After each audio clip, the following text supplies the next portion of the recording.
संसार और शरीर ये दोनों एक जाति के हैं। जो जिस जाति का होता है वो उसी का अंश होता है, वो ही होता है।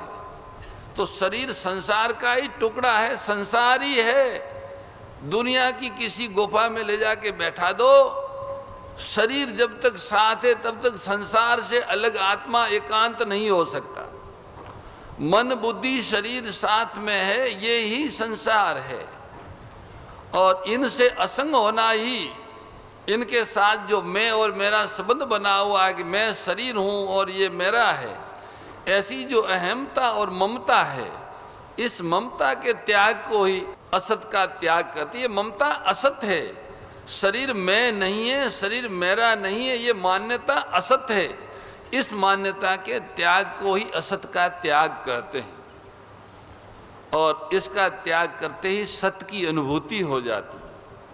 असत का त्याग करने की जिम्मेवारी जीवात्मा पर है, क्योंकि जीवात्मा ने असत को पकड़ रखा। यदम धार्यते जगत, जीव ने परा प्रकृति रूपी जीवात्मा ने अपरा प्रकृति रूप संसार से मिलकर जगत को धारण कर रखा है। इसलिए वो उससे नहीं मिलेगा। जो उनकी भूल है, जिस भूल से उसने उसको पकड़ रखा है, उसके साथ एक बना हुआ है, उसका वो त्याग करते ही उनके वास्तविक स्वरूप का उनको अनुभव हो जाएगा। जीवात्मा का स्वरूप सत्य है, सत्य का अंश सत्य होता है, असत नहीं होता। पर उनकी अपने स्वरूप की ओर दृष्टि नहीं जाती, क्योंकि उसकी दृष्टि असत में ही उलझी हुई है। शरीर और संसार, वस्तु और व्यक्ति, पदार्थ और परिस्थिति, इसी में उलझा हुआ है। तो अपना जो वास्तविक स्वरूप है उस तरफ उसकी दृष्टि जाती नहीं। जैसे ये उलझन मिटेगी, ये उलझन का मूल गांठ है अहमता और ममता, मैं और मेरा, यही इस सारी उलझन की मूल गांठ है। ये दो गांठ खुल गई, दो में से एक भी खुल गई तो भी काम हो जाएगा, दूसरी अपने आप खुल जाएगी। आपने देखा होगा कि अधिकतर गांठें दो देनी पड़ती है, एक गांठ नहीं रहती है।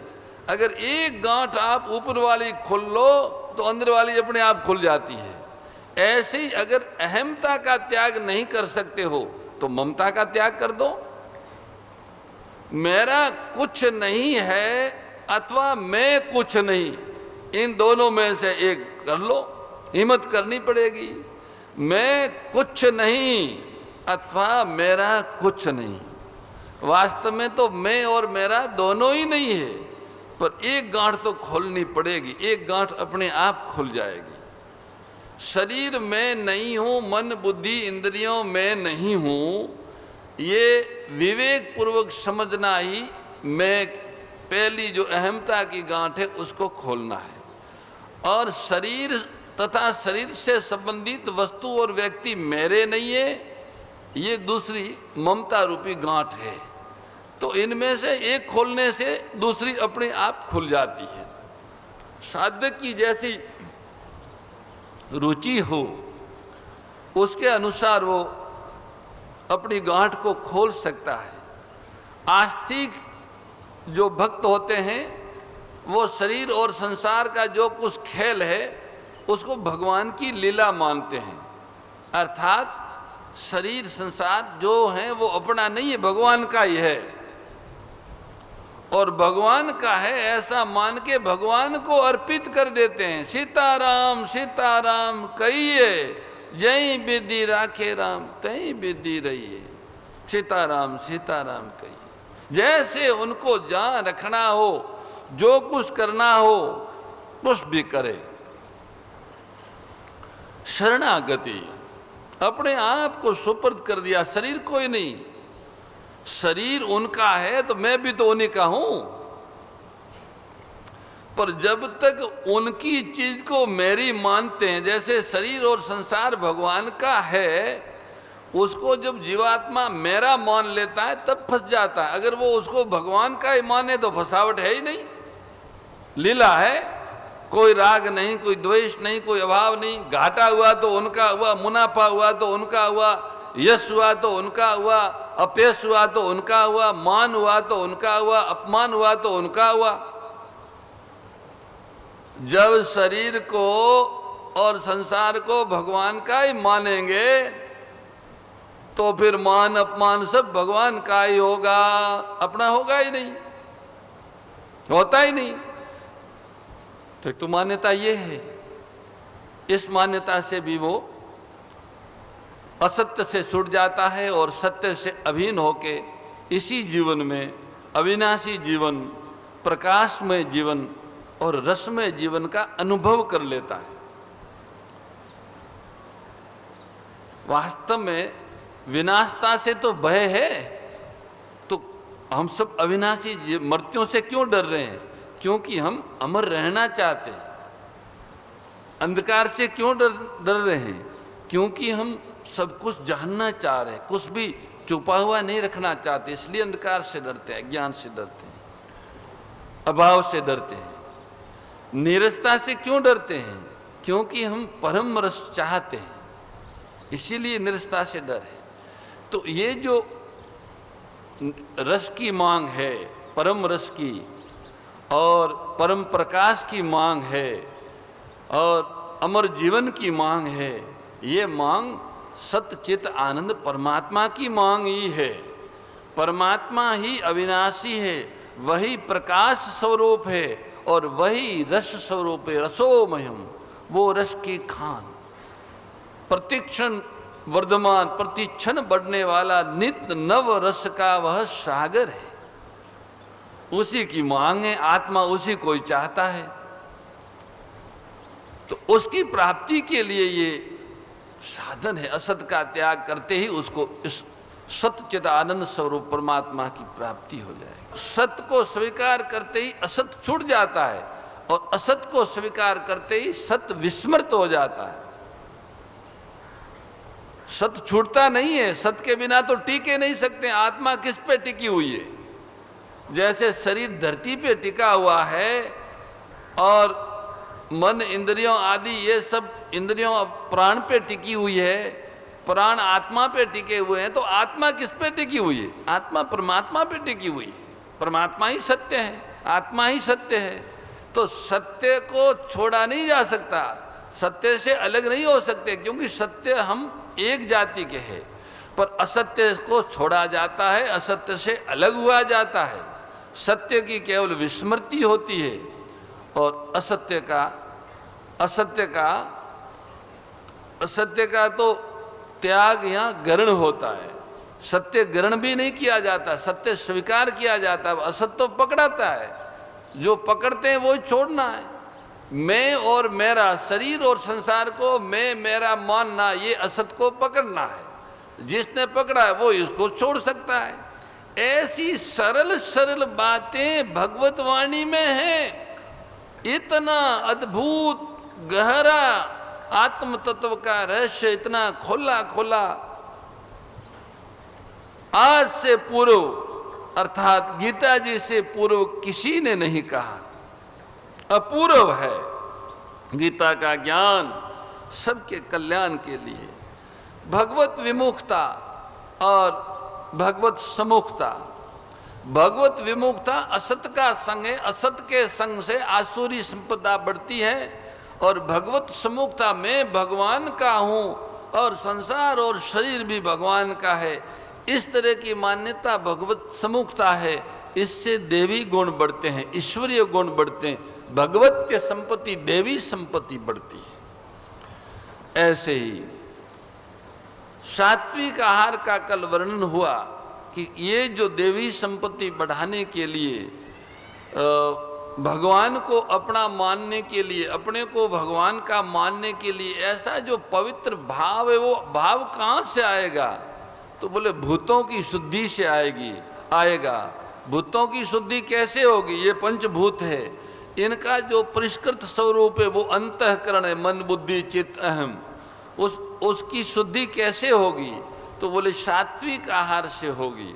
सात्विक आहार है वो अंतःकरण को शुद्ध करके परमात्मा के सम्मुख करने योग्य बना देता है। ऐसा सात्विक आहार का स्रोत केवल वेद लक्षणा गौ माता ही है। गौ माता के स्पर्श होके चलने वाला पवन, उनके घृत से होम यज्ञ करके पुष्ट हुआ सूर्य और अग्नि, और उनके स्पर्श से एवं उनके गौमूत्र से मिश्रित गंगा आदि का जल, और उनके गोमय से पूरी धरती से उत्पन्न अन्न, अर्थात अन्न, जल, हवा, ओज, ये सब गौ माता सबको सात्विक बना देती हैं। और यही आहार है, धूप के रूप में सूर्य का, अग्नि का आहार लेते हैं हम, वायु के रूप में हम श्वासों से भी लेते हैं, रोम रोम से लेते हैं, और जल के रूप में हम आहार लेते हैं, और अन्य फिर फल पदार्थ रस आदि उसके रूप में लेते हैं। ये तीनों तरह का सात्विक आहार इन गौ से ही प्राप्त हो सकता है और किसी से नहीं। इन तीनों में सतोगुण का विस्तार गौ माता के वात्सल्य से ही हो सकता है। इसलिए गौ माता को अनुपम कहा, ईश्वर के समान कहा, साक्षात ईश्वर का है। गौ की उपमा किसी से नहीं दे सकते, ऐसा वेद ने कहा, क्योंकि वो मनुष्य को लौकिक समृद्धि तो देती है, पर अलौकिक वैभव है। अलौकिक वैभव और अलौकिक वैभव, लौकिक समृद्धि और अलौकिक समृद्धि दोनों समृद्धियों प्रदान करती हैं। लौकिक समृद्धि जब तक अलौकिक समृद्धि नहीं होगी तो लौकिक टिकेगी ही नहीं। अगर विवेक अच्छा नहीं होगा, समझ नहीं होगी, व्यवहार अच्छा नहीं होगा, वाणी अच्छी नहीं होगी, तो लौकिक पद प्रतिष्ठा धन आदि की समृद्धि टिकेगी नहीं, और टिकेगी तो हालत बिगाड़ देगी। भयंकर से भयंकर नरकों में भी छुटकारा नहीं मिले ऐसे अधोगति में ले जाएगी। ऐसे समझहीन लोगों के पास, विवेकहीन लोगों के पास पद धन या कोई भी सामर्थ्य आता है, उसका वे दुरुपयोग ही करते हैं, और दुरुपयोग करके भयंकर से भयंकर अधोगति की ओर जाते हैं। इसलिए वास्तव में इस पद सामर्थ्य आदि के अधिकारी तो समझवान विवेकी लोग हैं जो इनका सदुपयोग कर सके, पर प्रारब्धवश और समय के प्रभाववश आसुरी संपदाओं से ग्रस्त व्यक्तियों को भी लौकिक समृद्धि मिलती है, और बहुत ऊंची मिलती हैं। हर युग में ऐसा इतिहास रहा है, इस समय कलयुग है। इसलिए अधिक तरह लौकिक बड़े बड़े पदों और जो जो लौकिक समृद्धियों है उनके ऊपर आधिपत्य आसुरी शक्तियों से आविष्ट मनुष्यों का ही है, इसमें कोई संदेह नहीं है। गीता के अनुसार विचार करने पर ऐसा ही दिखता है और ऐसा ही लगता है। इसलिए हमें औरों को न देख के अपने को देखना है। कल जब हम 8वें अध्याय का व्याख्यान श्रवण कर रहे थे तब ये बात हुई थी कि हम औरों को न देखें। ये जो उपदेश है ये हमारे लिए ही है। ये सात्विक आहार की बात हुई कि भाई जो आयु को, सत्व को, गुणों को, बल को, आरोग्य को, सुख को और प्रसन्नता को बढ़ाने वाला हो, हृदय को शक्ति देने वाला हो, रस युक्त हो और स्थिर हो, ऐसा आहार सात्विक कहलाता है।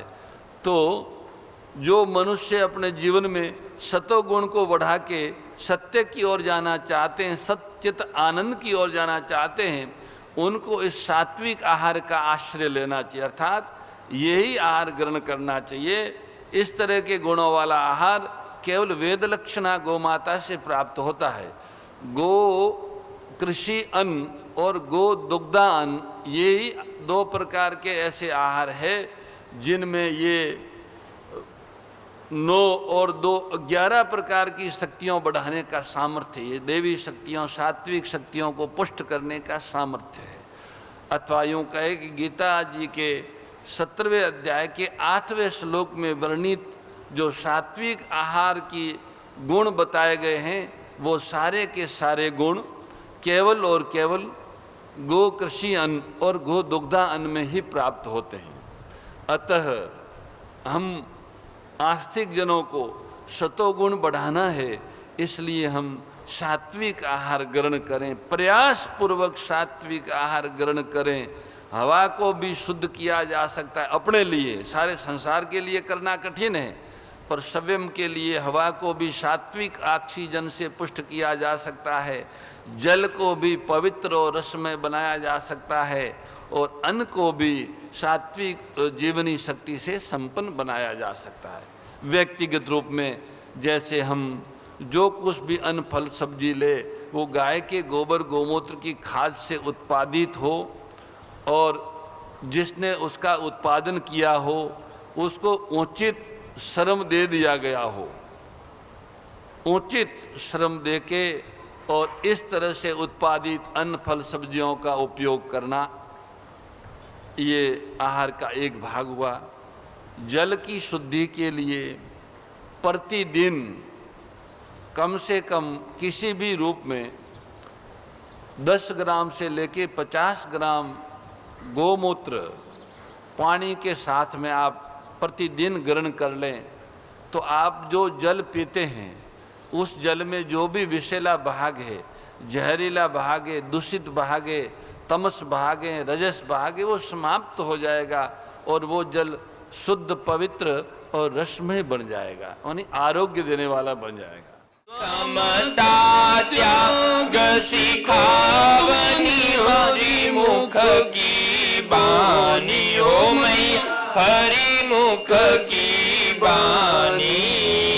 सकल शास्त्र की स्वामी, सकल शास्त्र की स्वामी, श्रुतियों के रानी। ओम जय भगवद गीते। दया सुधा बरसावनी मातु कृपा कीजे, ओ मैया मातु कृपा कीजे। हरि पद प्रेम दान कर, प्रभु पद प्रेम दान कर, अपनो कर लीजे। ओम जय भगवद गीते, जय भगवद गीते। ओ मैया जय भगवद गीते।